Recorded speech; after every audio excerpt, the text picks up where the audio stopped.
internet Enquête TV jërë ngeen jëf ca teewlu bi li gën a fës ci xibaar yi ci bésub aljuma ji yem ak juróom-benni fan ci weerub décembre atum 2024 dañ koy dalee ak journal bi di yor moom nag dafa daal di xëyee ak Mamadou Gueye mi nga xamante ni moom moo fi nekkoon directeur des domaines moom Mamadou Gueye nag la mu def rek moo daal di may boppam lu tollook 20 000 mètres carrés ci suuf ca gox ga nga xamante ni rek moo nekk fële ca Toglu la ca gën a yéeme nag moo di moom attribution bi moom moo ko bindal boppam xaatimal ko boppam waaye itamit jagleel ko boppam def signature bi ci li nga xamante ni rek moom moo di turam loolee daal di doon li nga xamante ni rek moom la yor xëyee waaye ba tey ci bile yor ñu ngi gis jamono ji coowal li nga xamante ni rek moo di régularisation des médias ba tax na nag njiital convergence des jeunes reporters di Migui Maram Ndiaye moom daal dina ci àddu di xamle ni la cay saafara rek mooy autorité yi daal di toog waxtaan ak ñi nga xamante ni ñoom ñoo yore entreprise de presse yi. journal bi nga xamante ni moo di Les Échos moom nag dafa daal di xëy ñu gis photo Mohamed Ndao Tyson ki nga xamante ni dafa nekkoon mbër doonoon fi sax roi des arènes moom Tyson nag daal dina wax ci li nga xamante ni moom lay yëngu jamono ji moo di entrepreneuriat jëm ci lu ñeel pétrole ak li nga xamante ni moo di mine moom Tyson wax na itamit jaar-jaaram ci làmb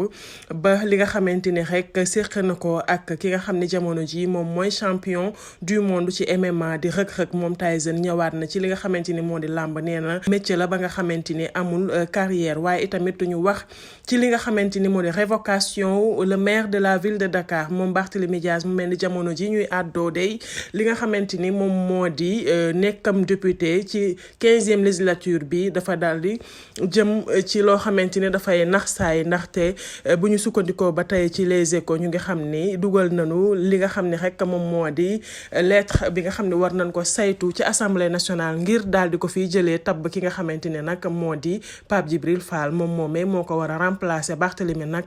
cas bi ma nga jugee ca condamnation ba nga xamante ne amoon na ko ci diggante mag coowal bi am ci diggante mag Ndiaga Diouf. ba tey bu ñu sukkandikoo ci Les Échos moom muy xamle ni révocation bi nag ministre bi nga xam ne moom lañ dénk wàllum yoon moom nag moom maa daal di sàkku ngir rek assemblée nationale daal di ci dox tànku jéego ci bëccëgu tey ji ba moytul kii di maire de la ville de Dakar di Barthélémy Dias daal di nay ñàkk li nga xamante ni moo di poste député ba tax na nag Vox Pop si la daal di xëy sax ak ki nga xam ne moo di Pape Konaré Diaité di chargé de la communication Barthélémy Dias moom nag la muy xamle moo di lii demul rek lu dul daal di xeex ki nga xamante ni moom moo di opposant boo xam ni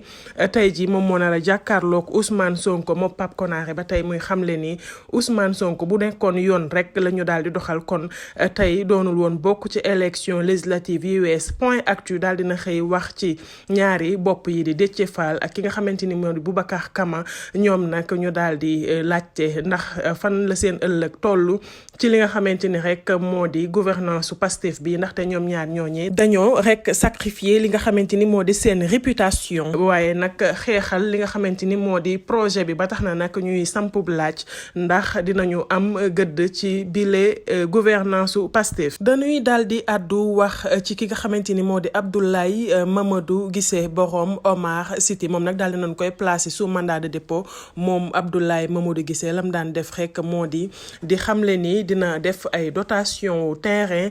ci fi nga xamante ni rek moom moo di ay gox yu fasantikoo fii ci Sénégal ca inscription ba nag daf lay daal di laaj lu tollook 5500 francs wala sax 6000 francs mu daal di xamle ni boobu bu nekk loolu nga war a joxe loolu moom mooy frais de dossier loolu nag la daal di dajale ba tax na nag ginnaaw bi li nga xamante ni moom lay def ci projet bi di Omar City daal di fësee ñu daal di koy porter plainte moom Abdoulaye Mamadou Guissé borom Omar City ñi nga xamante ni ñoo di brigade territoriale bu faree ca zone France ñoom nag daal di nañ koy teg loxo niki samedi la ñu teg ca ndoddam rek moo di mbiru escroquerie ak li nga xamante ni rek moo di blanchiment de capitaux.